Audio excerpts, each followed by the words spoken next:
Sejam bem-vindos a mais uma etapa da nossa cobertura de provas. Dessa vez a gente vai falar um pouquinho da prova do Círio, as nossas apostas, com base nessa prova, que é uma prova que a gente viu que tem algumas peculiaridades, algumas nuances um pouquinho diferentes das outras, né? Existem alguns temas que são muito abordados na prova do Círio, alguns temas diferentes de outras instituições e relativamente uma prova nova que repetiu muitos temas ao longo dos anos. Então pode ser que essa tendência se repita esse ano aí e que você consiga gabaritar ali algumas questões com base nas nossas apostas. Combinado? Bom, meu nome é Daniel Zaidan, sou professor da pediatria aqui da MEDA e pediatra formado pela USP São Paulo. E antes de mais nada, vamos falar um pouquinho sobre como é essa prova de pediatria do Círio. Ela é uma prova, entre aspas, nova, né? Existe há mais ou menos 3 anos, mas ela adota em geral, um estilo memorização, mas um estilo meio híbrido ali, né? Porque ela surge ali algum caso clínico, dá algumas informações no caso clínico, mas te pergunta alguma coisa acerca do diagnóstico ali que puxa mais um pouquinho para memorização. O seu foco é em diagnóstico e conduta, hipótese diagnóstica e conduta, e é uma prova que tradicionalmente tem poucas imagens. Algumas áreas diferenciais espana e brilha a neonatologia em suas mais diversas vertentes, especialmente em alojamento conjunto, sala de parto e até mesmo em algumas desordens genéticas, como a síndrome de Patau. Inclusive, vale a pena dar uma revisada na síndrome de Patau para o Círio, viu? Porque já caiu 2 vezes anteriormente. Emergências e atendimento ambulatorial. A gente vai falar um pouquinho aqui dessas nuances também hoje, ok? O que vale relembrar para a prova? Os testes de triagem neonatal, a gente vai falar de um dos mais frequentes cobrados na prova aqui hoje. A anafilaxia, também falaremos hoje. Marcha atópica, especialmente dermatite atópica. E distúrbios da hemostasia, especialmente a púrpura trombocitopênica imune, a famosa PTI, né? Plaquetopenia imune. Classificação e diagnóstico de hipertensão arterial, que falaremos hoje aqui também, e é bom dar uma revisada nas principais desordens genéticas. A síndrome de Patau, não sei exatamente o motivo, né? Procurei saber também, fiquei com essa curiosidade para saber por que a síndrome de Patau aparece tanto na prova de residência do Círio, mas é a principal que mais cai. Não sei exatamente o motivo, mas acaba caindo bastante nas provas do Círio. E as atualizações em diarreia aguda, que também costumam cair na prova ali da residência de lá. Combinado? Vamos falar um pouquinho sobre testes de triagem neonatal, começando pelas diferenciações ali do teste do coraçãozinho novo, agora de 2022-2023, da Sociedade Brasileira de Pediatria. Basicamente, a gente vai fazer a triagem de cardiopatias críticas em recém-nascidos maiores do que 34, 35 semanas assintomáticos. Por que eu falo da triagem ser nesses pacientes e não na dos outros? Porque geralmente no fluxograma de segmento do prematuro menor de 34 semanas, isso envolve a realização de um ecocardiograma na rotina. E obviamente também se ele for sintomático não é uma triagem e sim um diagnóstico. Esses testes eles devem ser realizados entre 24 a 48 horas de vida, no momento que você começa a ter o fechamento do canal arterial, e você faz uma saturimetria, uma oximetria no membro superior direito, uma pré-ductal, e compara com alguma nos membros inferiores, em qualquer um dos membros inferiores, uma saturação pós-ductal. A interpretação desse teste, ela varia de acordo com o fluxograma que a gente tem. Existe um para o Ministério da Saúde e um para a Sociedade Brasileira de Pediatria. Eu sei que nesse momento seu coração já disparou, porque existe essa diferença, mas o que eu vou te dizer é o seguinte: guardem, se possível, mais a da Sociedade Brasileira de Pediatria do que a do Ministério da Saúde, que eu vou falar logo em seguida. Porque a da Sociedade Brasileira de Pediatria é mais atual e tem sido mais frequente nas maternidades, na prática das maternidades. Então eu vou citar aqui a do Ministério da Saúde porque é importante vocês saberem, pode ser que a prova te peça alguma referência, mas a mais atual, que eu recomendo que vocês gravem mais, que tem caído mais nas provas, é a da Sociedade Brasileira de Pediatria. Pelo Ministério da Saúde, você faz o teste do coraçãozinho com oxímetro no membro superior direito, pré-ductal, em algum dos membros inferiores, após ductal, ali entre 24 e 48 horas de vida antes da alta hospitalar. O que é considerado normal? Precisa de 2 critérios. O primeiro, saturação nos dois maior ou igual a 95%, e quando eu comparo os dois, eu tenho uma diferença menor do que 3%.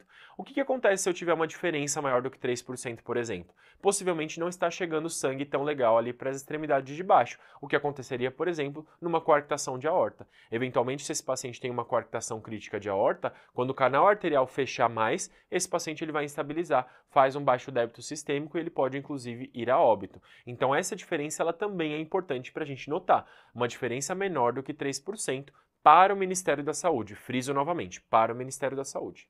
Obedeceu esses 2 critérios, segmento neonatal de rotina. Agora, se eu tenho uma detecção alterada, seja uma saturação menor do que 95% ou uma diferença maior do que 3% entre as duas medidas, a minha primeira conduta é repetir esse teste em 1 hora. Aquece as extremidades do paciente, que é algo que pode dar um falso positivo, e repete o teste 1 hora depois. Aqui é um pouquinho diferente da SBP, porque você só tem uma chance, mais uma chance, para poder ter um exame alterado. Na SBP, como a gente vai ver daqui a pouquinho, você tem 2 chances. E aí, se vier alterado novamente, saturação menor do que 95% ou uma diferença maior ou igual a 3% entre as medidas, aí eu prossigo diretamente para o ecocardiograma. Combinado? Mas, se ele normalizar, eu vou para o segmento neonatal de rotina. Então aqui eu dou mais uma chance para o paciente representar ali, me provar que aquele exame pode ser normal ou se ele realmente está alterado. Diferente da Sociedade Brasileira de Pediatria, a gente tem pontos de corte de referência e a gente tem também condutas diferentes para o resultado intermediário. Além disso, aqui vocês viram que é um resultado binário, ou está alterado ou não está alterado. Aqui a gente tem um resultado alterado de cara, um resultado intermediário e um resultado que é negativo. Combinado? Vamos para o negativo aqui, que é o mais fácil da gente lembrar. Da mesma forma que para o Ministério da Saúde, eu também preciso de uma saturação absoluta num valor normal e uma diferença também no valor que é considerado normal para a gente conseguir classificá-lo como um teste negativo. Então eu preciso de uma saturação de oxigênio maior ou igual a 95% e uma diferença menor ou igual a 3% aqui. Percebam que aqui o igual ele foi para o lado do teste negativo, diferente daqui que foi para o lado alterado. Então o 3% ele vai ser o grande ponto de bucha aí quando você for olhar a referência. Saturação maior ou igual a 95 e diferença menor ou igual a 3%, então, por exemplo, 99 e 96%, resultado normal, teste negativo, segmento de rotina. Vamos pular esse intermediário e vamos para o que é considerado completamente alterado, menor ou igual a 89%. Galera, vocês vão de concordar comigo que se eu vi uma saturação de oxigênio menor ou igual a 89%, eu vou me preocupar mais com esse paciente, eu mando ele para o eco direto, eu considero ele como um teste positivo. Agora o intermediário, que é o que vai cair na sua prova, ok? Vai cair na sua prova. O intermediário é o paciente que tem uma saturação absoluta entre 90% e 94%, portanto, entre esse e esse, né? 90% e 94%, ou uma diferença maior ou igual a 4%. Então, se for, por exemplo, 99% e 94%, tem uma diferença de 5%, considero como intermediário. Aqui, da mesma forma que o fluxograma do Ministério da Saúde, eu dou uma segunda chance. Mas aqui a SBP é um pouquinho mais boazinha. Se ele permanece no intermediário, eu dou uma terceira chance. Então aqui, pessoal, é igual voltar com ex-namorado ou ex-namorada. Se ele fez alguma merda muito grande, eu nem poderia falar isso, né? Se ele fez alguma besteira, alguma groselha muito grande, eu vou mandar embora direto, certo? Eu vou mandar passear, termino o meu namoro. Se tá tudo bem, tá tudo bem. Mas se foi ali uma yellow flag, mais ou menos, foi alguma coisa que dá pra perdoar, eu dou uma segunda chance. Se ele continua nessa yellow flag, eu dou uma terceira chance, né? Então vamos ver se essa pessoa vai melhorar, me tratar um pouquinho melhor. Então aqui no Yellow Flag a gente dá mais 2 chances para o nosso paciente, diferente do Ministério da Saúde que eu dou somente uma segunda chance, combinado? E aí realmente se após essa terceira chance continua no resultado intermediário, eu considero como um teste positivo, não dou alta para esse paciente até esclarecimento diagnóstico, faço um eco e entendo se esse paciente é um cardiopata ou não. Vamos resumir? Saturação absoluta, menor ou igual a 89%, teste, vou fazer direto aqui no fluxograma, teste positivo, alterado, suspende a alta desse paciente e faz o ecocardiograma. Entre 90% e 94%, eu venho aqui para o meu fluxograma do fluxo intermediário, né, do segmento intermediário, e maior ou igual a 95%, teste negativo. O meu ponto de referência vai ser os 3%. Menor ou igual a 3%, eu considero como uma diferença normal, maior ou igual a 4%, ele entra aqui no fluxo do alterado. Combinado? Então gravem isso aqui porque é o que vai cair na prova de vocês. Gravem esse aqui mais ou menos, saibam que ele existe, mas o que as maternidades têm adotado mais recentemente é o da SBP. Beleza? Próximo tópico, vamos falar um pouquinho de anafilaxia, combinado? A anafilaxia é uma das doenças que mais caem dentre a prova do Sírio. Ela é definida como uma reação multissistêmica de hipersensibilidade grave. Então, além de eu ter uma reação de hipersensibilidade, eu tenho um acometimento multissistêmico com uma rápida evolução e um início muito agudo, que é inclusive potencialmente fatal. Dentre os sistemas que ela vai acometer, temos, por exemplo, pele e mucosas, que inclusive em um dos critérios é um acometimento obrigatório, o critério respiratório, com sibilância, hipoxemia, diminuição do peak flow, gastrointestinal com dor abdominal intensa e vômitos incoercíveis persistentes, então são sintomas intensos, cardiovascular com hipotensão ou síncope e neurológico entrando também ali a síncope. Combinado? Quais são os critérios diagnósticos de anafilaxia? E aí uma grande pegadinha porque a gente teve uma mudança recente nos critérios. Temos duas possibilidades. Um dos critérios ele tem sine qua non, né, uma condição sine qua non, que é o acometimento cutâneo mucoso, e o outro ele dispensa o acometimento cutâneo mucoso.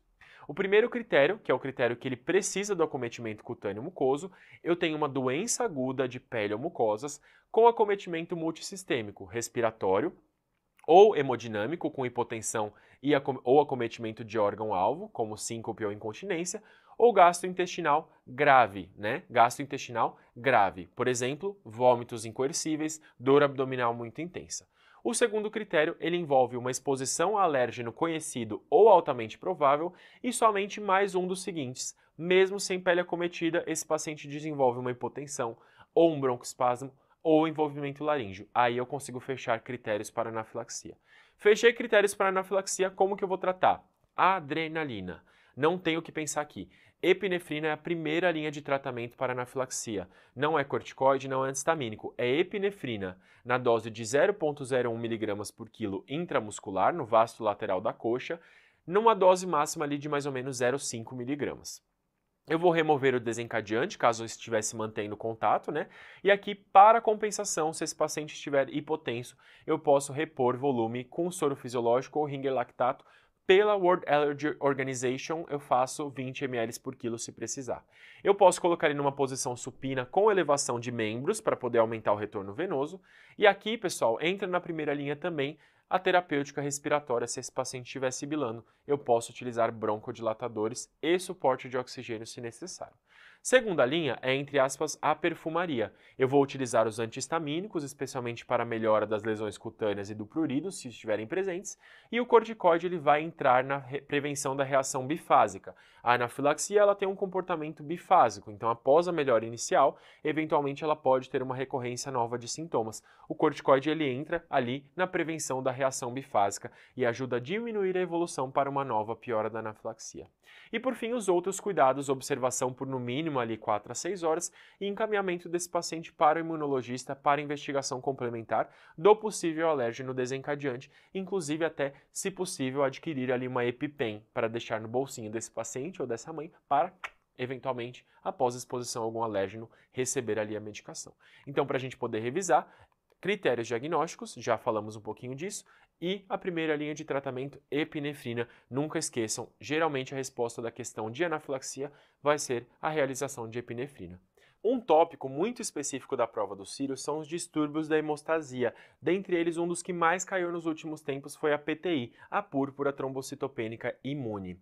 Ela é um quadro que ele é benigno, agudo e autolimitado, geralmente subsequente ali a alguma infecção de vias aéreas superiores, alguma infecção leve. Não se sabe exatamente o motivo, mas essas infecções respiratórias virais, né, especialmente infecções de vias aéreas superiores, podem ser um trigger para o desenvolvimento de anticorpos anti-superfície plaquetária, e aí você começa a ter um quadro imune de plaquetopenia. Mas é um quadro que você tem plaquetopenia e mais nada. Por que eu digo isso? Porque a PTI é considerada, por definição, um diagnóstico de exclusão.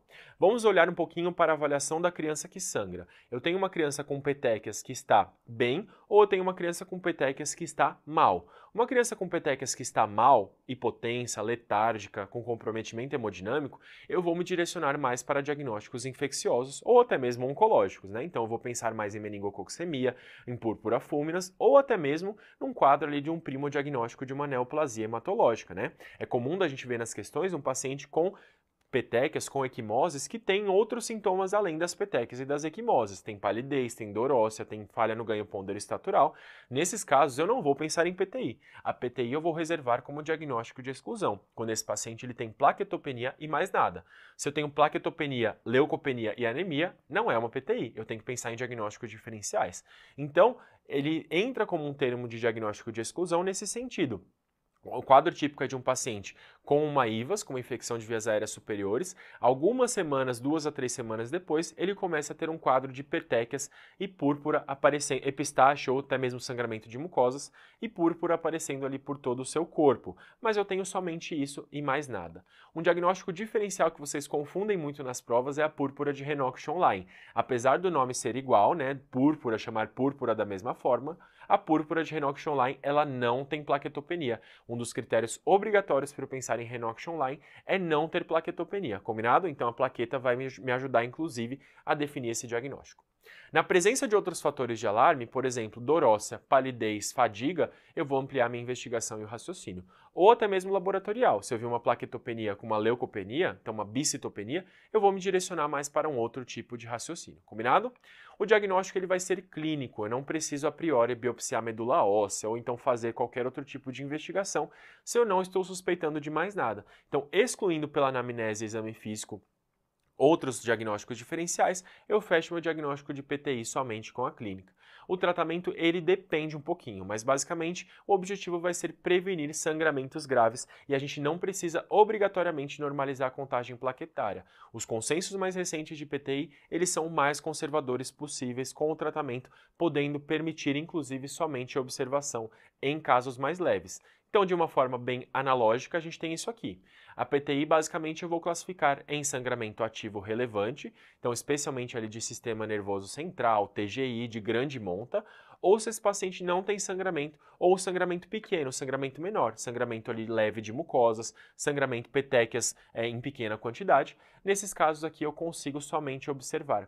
Mas se eu tenho um paciente com sangramento ativo relevante, eu vou agir imediatamente para tratar e prevenir a recorrência de sangramentos. Então, se é um paciente com PTI que ele tem, por exemplo, um sangramento de sistema nervoso central, que é raro de acontecer, mas pode acontecer, eu preciso intervir para esse paciente poder normalizar a sua contagem plaquetária. Eu posso intervir tanto com corticoide, com prednisolona via oral ou equivalentes, ou endovenoso, como a metilprednisolona, por exemplo, ou com imunoglobulina por 2 a 3 dias. Geralmente, quando disponível, a imunoglobulina é preferível porque ela aumenta a contagem plaquetária mais rapidamente. Galera, aqui a lógica de transferir plaquetas ela não é válida, porque quando eu transfiro as plaquetas, os meus anticorpos circulantes vão destruir as plaquetas circulantes. Então eu vou transfundir as plaquetas apenas se tiver uma hemorragia intracraniana ou um choque hipovolêmico. Eu vou utilizar a terapêutica farmacológica como preferência, ok? Dani, mas e o sangramento menor? Eu já vi tratar na minha prática. Tem alguma indicação que vai me ajudar a tratar um sangramento menor? Sim, se esse sangramento ele afeta a qualidade de vida. E se ele afeta a qualidade de vida, eu posso utilizar metilprednisolona ou prednisolona, da mesma forma que aqui, ou até mesmo imunoglobulina se eu quero elevar a contagem plaquetária mais rapidamente. Então, se for um paciente que, por exemplo, vai operar no dia seguinte, né? É claro que isso é bem anedótico, porque possivelmente a cirurgia seria suspensa, né? Eu vou ter que levar a minha contagem plaquetária bem mais rápido. Aqui a imunoglobulina seria uma opção bem viável. Combinado? Então, a gente tem basicamente uma distinção com base na presença ou ausência de sangramentos ativos e relevantes. Notem que aqui eu não estou falando de contagem plaquetária, porque como eu já disse anteriormente, o nosso objetivo não é normalizar a contagem plaquetária, combinado? Para os adultos, esse raciocínio é diferente. Então, isso aqui é válido para as criancinhas. Para os adultos, vale um outro tipo de raciocínio e em alguns fluxogramas eles relevam sim, eles consideram sim a contagem plaquetária para o tratamento. Para as crianças, geralmente não é considerado pela American Hematology Society. Combinado? Fechamos PTI, vamos falar de hipertensão arterial que caiu bastante nos últimos anos ali no Sírio. Hipertensão arterial na infância basicamente é definida por uma PA sistólica e ou diastólica, a maior dentre elas, né? Então ou a sistólica ou a diastólica, igual ou superior ao percentil 95 para sexo, idade e percentil de estatura. Portanto, o que a gente vê aqui, na verdade, é que a pressão arterial na infância, quando eu vou falar de hipertensão, ela é uma variável que ela depende de uma avaliação do sexo da criança, do sexo biológico da criança, da sua idade e do percentil de estatura. No adulto eu tenho um valor só que eu preciso lembrar e basta. Na criança eu preciso consultar a pressão arterial normal para o seu sexo, idade e percentil de estatura. Portanto, é um dado que eu vou ver em tabela. Todas as vezes que caiu na prova do Sírio, eu tive uma tabela para me nortear nesse diagnóstico. Eu não fiz ali no seco, né? Então eu fiz com uma tabela, com auxílio de uma tabela, para conseguir fechar meu diagnóstico de hipertensão arterial, ou não, ou descartar meu diagnóstico de hipertensão arterial na minha questão. Eu não preciso de uma medida única, e sim de 3 ou mais medidas em ocasiões diferentes para poder fechar o meu diagnóstico. É claro que na prova isso geralmente não é cobrado, porque ele te pede uma classificação da pressão arterial, mas por definição, para eu conseguir fechar o diagnóstico, eu preciso de 3 ou mais medidas em ocasiões diferentes. O que é mais importante de vocês saberem é a classificação. Aqui a gente vai olhar primeiro para as crianças de 1 a 13 anos. Quando eu falo do gráfico de hipertensão arterial, eu vou voltar já. Quando eu falo do gráfico de hipertensão arterial, eu tenho uma tabela que geralmente vai se dispor dessa forma. Eu vou dar um zoom aqui para vocês conseguirem ver melhor. Essa tabela, ela vai ser uma tabela para meninos e uma tabela para meninas. Além disso, eu vou ter uma tabela que vai discriminar em primeiro lugar a idade da criança e em seguida a estatura. Então, para a gente conseguir identificar adequadamente o nível de pressão arterial da minha criança, primeiro eu vou ensinar vocês como identificar, para depois ensinar vocês qual que é o diagnóstico a partir disso. Então, primeiro de tudo, olhar o sexo biológico da criança para adequar a tabela àquela criança, certo? Então, olhei ali o sexo da criança, em seguida eu vou olhar a idade. Então, vamos supor aqui, por exemplo, nesse zoomzinho aqui, que eu tenho uma criança de 1 ano e eu vou utilizar ali o meu gráfico para poder olhar a sua pressão arterial sistólica e diastólica. Daqui para cá eu tenho a pressão arterial sistólica, daqui para cá eu tenho a pressão arterial diastólica. Achei a sua idade, em seguida eu vou achar a sua estatura. Dani, eu preciso saber de cor os percentis de estatura? Não, meu amiguinho, vamos com calma, vamos olhar aqui porque ele já dá direto para a gente a estatura aproximada correspondente a cada percentil. Então vamos supor, eu vou dar um exemplo hipotético aqui para vocês, que eu tenho uma criança de 1 ano do sexo masculino que ela tem 83 centímetros de estatura, então vai entrar aqui no percentil 75, e ela está com uma pressão arterial sistólica de 102 e uma pressão arterial diastólica de 60, certo? Uma pressão arterial sistólica de 102 e uma pressão arterial diastólica de 60. Olhamos, achamos a tabela para o seu sexo, ok? Vamos supor que essa aqui seja dos meninos. Olhamos aqui a sua idade, então 1 ano aqui, e vamos olhar a sua estatura, 83 centímetros.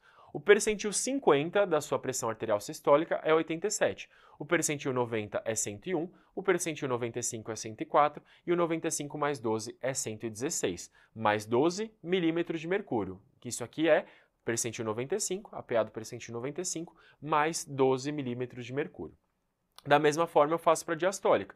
Percentil 50 é 44, percentil 90 57, percentil 95 61 e percentil 95 mais 12, 61 mais 12, 73 milímetros de mercúrio, certo? Então aqui basicamente a pressão arterial está na parte mais baixa aqui dessa tabela. A estatura está na parte mais alta da tabela e aí eu faço essa classificação com base nesses achados. Nesse achado hipotético, nesse caso hipotético que eu falei para vocês, da minha criancinha de 1 ano com 83 centímetros de estatura e PA 102 por 60, eu vou olhar aqui, basicamente, localizar o meu 102. Aqui, ó, o meu 102 está entre o percentil 90, que é 101, e o percentil 95, que é 104. E aqui o meu aqui minha pressão arterial diastólica, que é de 60, também está entre o percentil 57 e o 61. Vamos combinar uma coisa? Eu vou fazer assim com o meu dedinho, vocês vão seguir, tá? Aqui a gente vai ignorar o percentil 50. O percentil 50 ele não vai entrar na classificação de pressão arterial, ok? O percentil 50 ele é só para a gente ter uma referência, certo? Percentil 50 a gente vai ignorar que ele existe. Percentil 90, percentil 95 e percentil 95 mais 12. Abaixo do percentil 90, normotensão. Entre o percentil 90 e o 95, pressão arterial elevada para idade. Entre o percentil 95 e o 95 mais 12, então nessa distinção aqui, hipertensão estágio 1 e acima do percentil 95 mais 12, hipertensão estágio 2. Vamos olhar isso agora na tabela. Normotensão, PA menor do que o percentil 90 para sexo, idade e estatura. Esquecemos o percentil 50, combinado? Ele não vai vir hoje, ele não vai vir aqui pra gente, certo? Percentil 90, abaixo do percentil 90, normotensão. Pressão arterial elevada entre o percentil 90 e o percentil 95. Hipertensão estágio 1, percentil 95 e 95 mais 12, e hipertensão estágio 2 acima do 95 mais 12. Combinado? É isso que vocês precisam saber, fechou? É isso que vocês precisam saber. 90, 95, 95 mais 12. Abaixo do 90, normotensão. Entre 90 e 95, pressão arterial elevada. 95, 95 mais 12, hipertensão estágio 1. E acima do 95 mais 12, hipertensão estágio 2. Não esqueçam jamais.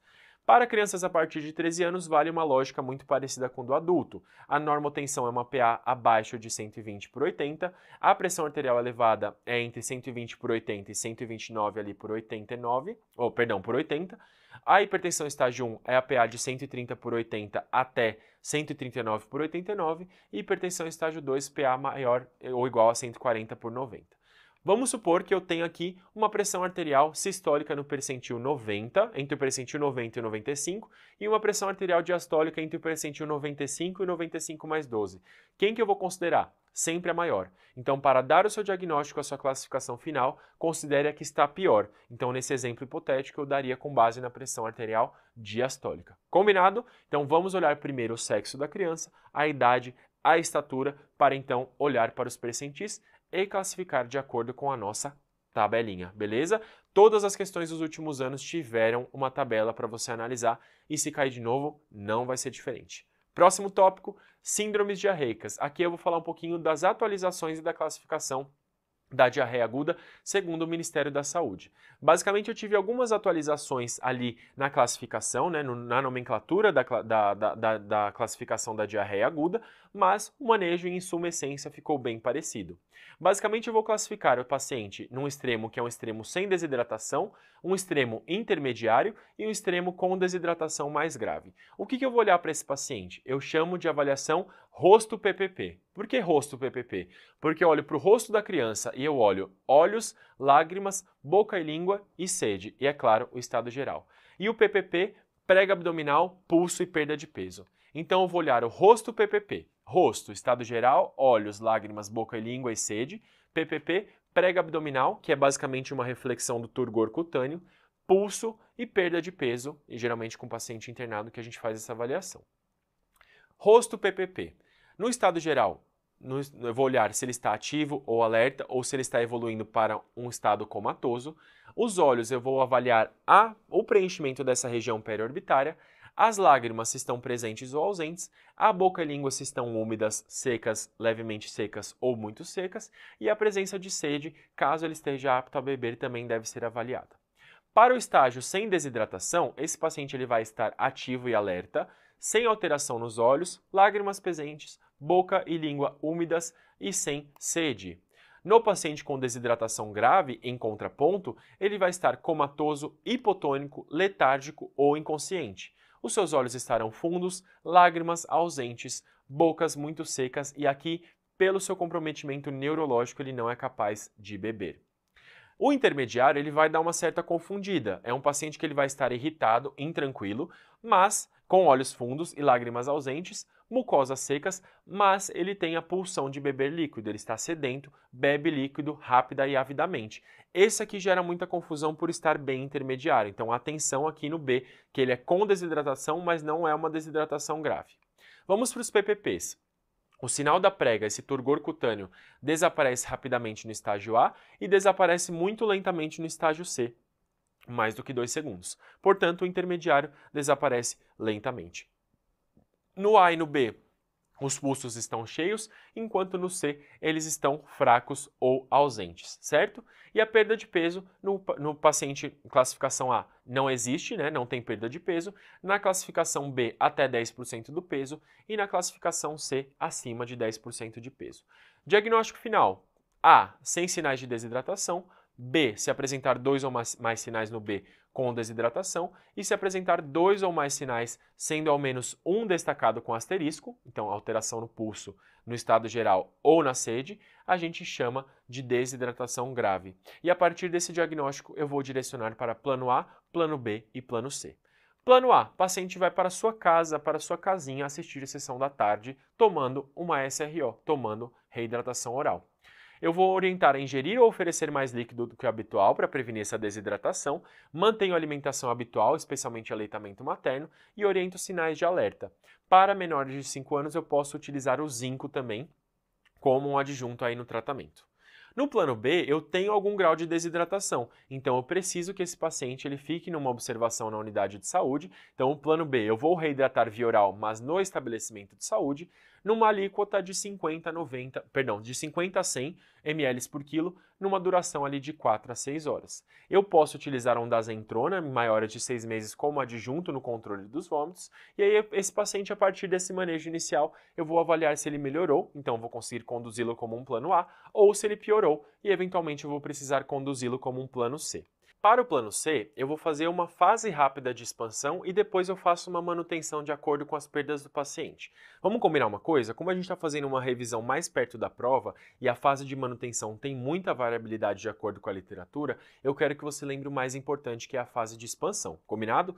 Para o Ministério da Saúde, eu faço uma divisão entre menores de 1 ano e maiores de 1 ano. Reparem que as quantidades de soro são as mesmas, de soro fisiológico ou de Ringer lactato. O que vai variar vai ser o período de cada momento da fase rápida de expansão.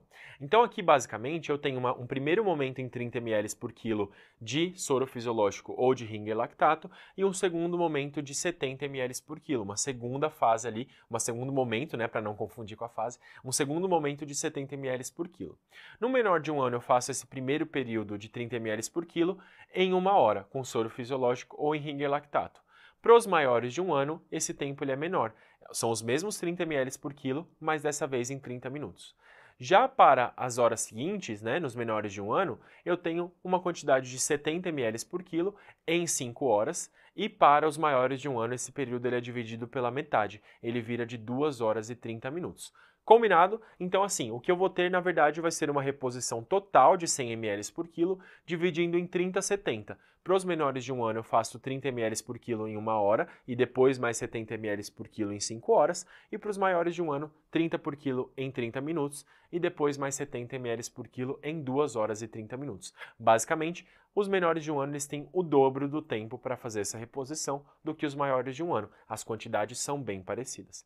Para a gente poder finalizar, dicas práticas e bizus para não esquecer de lembrar, Fiz um pleonasmo aqui, mas é uma licença poética. Não esquecer das indicações para a gente oferecer antibiótico-terapia para o meu doentinho com diarreia aguda, especialmente se esse paciente tiver diarreia mucossanguinolenta, se ele tiver comprometimento do estado geral, se ele tiver febre alta persistente, dor abdominal ou tenesmo. Nesses casos, eu vou utilizar para menores de 30 kg a azitromicina como primeira opção e para maiores de 30 kg o ciprofloxacino como primeira opção. Independente da faixa etária, se ele não está conseguindo ingerir via oral ou se é um imunossuprimido, por exemplo, eu vou utilizar uma terapêutica parenteral com ceftriaxone, por exemplo.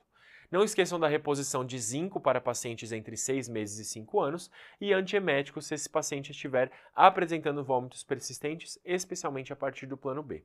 Existe uma ressalva ali, que se você pensa se for uma amebíase ou giardíase, você utilizar ali antiparasitários como o metronidazol, por exemplo, secnidazol ou tinidazol. Então já redondinho aqui para vocês todo o mecanismo de ação ali, o mecanismo de tratamento da diarreia aguda para vocês não esquecerem. Não se esqueçam, importantíssimo, galera, Sírio tem questões repetidas periodicamente nesses últimos 3 anos, os mesmos temas se repetiram. Então vale a pena dar uma última olhadinha ali nas provas anteriores, nessas apostas aí, deixo aí de dica para vocês, porque bater o olho numa questão muito provavelmente vai te fazer acertar a questão ali no dia. Na pediatria isso aconteceu recorrentemente, especialmente nesses temas que eu rodei aqui para vocês, e não se esqueçam que estamos juntos até o final. Espero que tenham gostado da aula e até a próxima.